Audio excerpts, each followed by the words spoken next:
Tripura tribal area autonomous district council অঞ্চলের উন্নয়ন প্রসঙ্গে বিরোধীদের কড়া সমালোচনা করে ভবিষ্যৎ উন্নয়নের রূপরেখা তুলে ধরলেন মুখ্যমন্ত্রী ডাক্তার মানিক সাহা। গন্ডাতুইসা ভোটো স্ট্যান্ড আয়োজিত এক জনসমাবেশে গঙ্গানগর, গন্ডাছড়া এবং রাইমা ভ্যালি কেন্দ্রের বিজেপি মনোনীত প্রার্থীদের সমর্থনে বক্তব্য রাখতে গিয়ে অতীতে বিভিন্ন রাজনৈতিক দল এডিসিতে ক্ষমতায় থাকলেও প্রকৃত উন্নয়নের দিকে কোনো কার্যকর পদক্ষেপ নেওয়া হয়নি বলে উল্লেখ করেন মুখ্যমন্ত্রী। অনেক ক্ষেত্রেই ক্ষমতা দখলকে কেন্দ্র করে আর্থিক অনিয়ম ও অশান্তির পরিবেশ সৃষ্টি হয়েছে বলে জানিয়েছেন মুখ্যমন্ত্রী।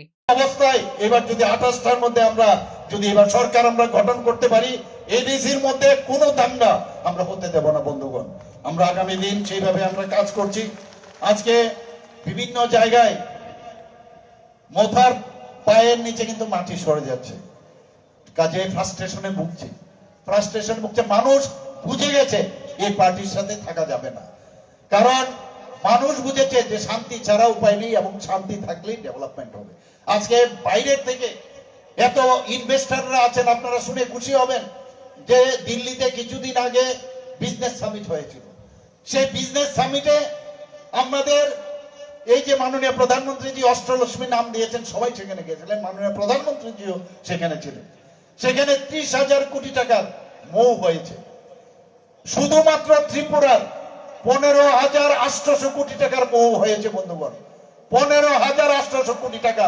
তাহলে যারা ইনভেস্টর তারা কি এমনিতে আসবে? ওরা তো আসবে যে ওখানে ত্রিপুরাতে গেলে আমার চিন্তা নেই, ওখানে আইন শৃঙ্খলা ভালো আছে, ওখানে আমি যদি বিনিয়োগ করি। ভারতীয় জনতা পার্টি এডিসির সর্বাঙ্গীন উন্নয়নকে সর্বোচ্চ অগ্রাধিকার দিচ্ছে। শিক্ষা, স্বাস্থ্য, পরিকাঠামো ও জনকল্যাণমূলক পরিষেবার বিস্তারের মাধ্যমে একটি স্থিতিশীল ও উন্নত প্রশাসনিক কাঠামো গড়ে তোলাই দলের মূল লক্ষ্য বলে জানিয়েছেন মুখ্যমন্ত্রী doctor Manik Saha. Triple engine সরকার গঠনের আহ্বান জানিয়ে রাজ্য, কেন্দ্র এবং এডিসি এই 3 স্তরের সমন্বিত উদ্যোগেই উন্নয়নের গতি ত্বরান্বিত করবে বলে জানিয়েছেন মুখ্যমন্ত্রী ডাক্তার মানিক সাহা।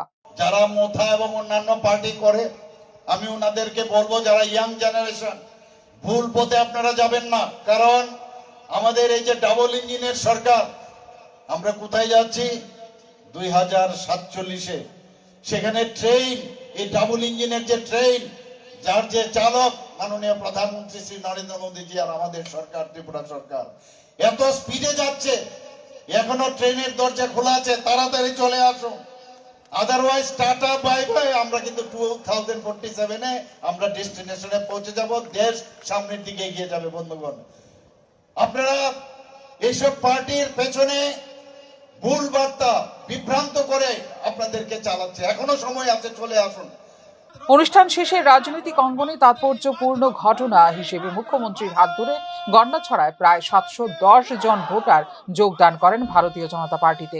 এই বিষয়টি আসন্ন নির্বাচনে প্রাক্কালে এলাকায় বিজেপির সাংগঠনিক শক্তি আরও মজবুত করবে বলে মনে করছেন রাজনৈতিক মহল। ফিউরো রিপোর্ট, নিউজ নাও।